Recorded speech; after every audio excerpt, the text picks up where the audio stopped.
What's going on, everybody? It's your boy C-Zar, and we are talking about KAVA today. Hit the like button, subscribe if you want to see more content like this, and let's get into it. I'm just going to start off the video with this. I had to hold myself back from buying some right here because I really do think out of all the coins I've looked at today, maybe not out of all of them, but out of most of them, this is one of those coins to me that looks like it really could find a bounce here, and it might have even found its low. It might be done going lower, and that could sound odd because a lot of my videos today have been bearish, and I expect that the rest of the markets move down. But KAVA is one of those coins that even when the market's moving down, it can hold up pretty well. It can definitely hold up pretty well.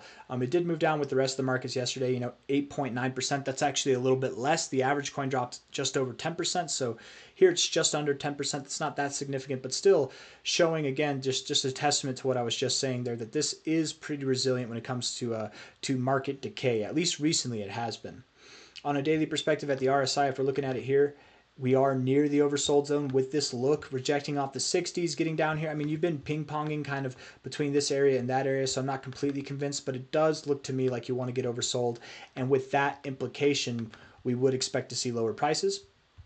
It's completely possible that you could close right down here, get a double low at about 37.5 cents, and then bounce from there. It's completely possible you could go just below this low, and as soon as you're below that low, that's when you find your low and you rip, something like that. But I like this, at least, whether you have lower to go, whether it's today, tomorrow, the next day, I would assume it's soon. If you're looking for a low based off this move, it would be soon.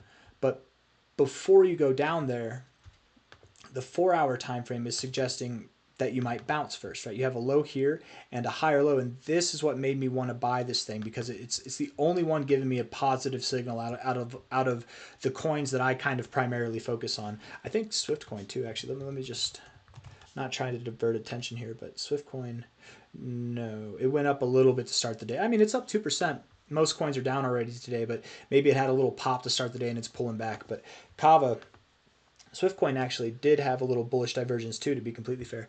KAVA, bullish divergence. This looks better. It's wider. Not that wider is better.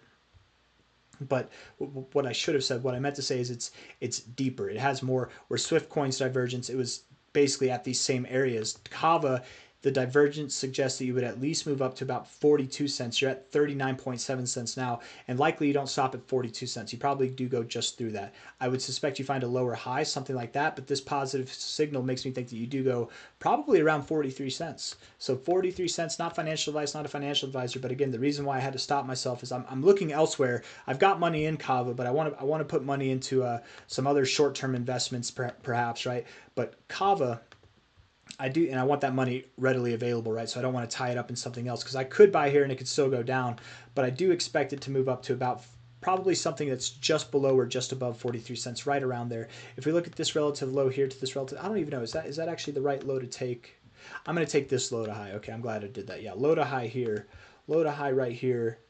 It, to me, it seems like if you were to move up from here, you would find some resistance right there, literally right what I was saying, right at 43 cents, and then likely continue your way down. You probably find support at about 36 to 32 cents. I like 36 cents. Why do I like 36 cents? Because KAVA, again, has been rather resilient, right? It's been very resilient throughout this whole past time. And then also that would take you just below this low.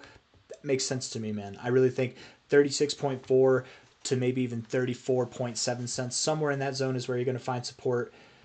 I suspect you find support here momentarily. Maybe today you move up, and then tomorrow, end of the week, over the weekend, whatever, maybe it's end of the month before the month even ends, I would expect that you are down in this area, if not a little bit lower, something like that. And then going into the month of March, we can talk about moving up higher. By the end of March, I suspect that KAVA will be a lot higher than it is now. And in fact, let's talk about that now that I've given you my kind of short-term template. I mean, you look at this thing, man, it's pretty damn good. It actually is a really good look. Anytime people say, no, this is a good look, wouldn't you want to buy it? No, you don't want to buy up here, bro. You want to buy down here, right? And that's essentially, you've got a second chance at this. I think this thing will see new all-time highs. Imagine being up here and saying, I wish I could have bought down here. Well, you can now. It literally is a prime opportunity. And I love this chart, man, because you've got a perfect double bottom. It's literally perfect. And then what you've done since has been also rather miraculous, or at least beneficial to the structure. You found some resistance here, consolidating in this zone. Once you broke out, you've now continued to find support right at the resistance areas here. Just perfect, looking phenomenal. Finding support at these areas too, where you found support at before.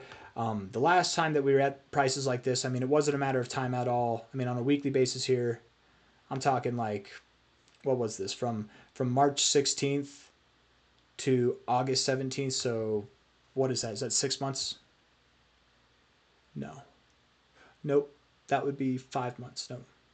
It is 6. It would be 5 months. 5 months, yeah. 5 months time, you saw a 14x. That's not bad, man. That's not bad at all. And I actually have the suspicion that when KAVA moves up this time, I think it will move up faster. In other words, right, however long it took from this same price to get to this high, I think it will take less time, dramatically less time whenever it does come time to breaking out.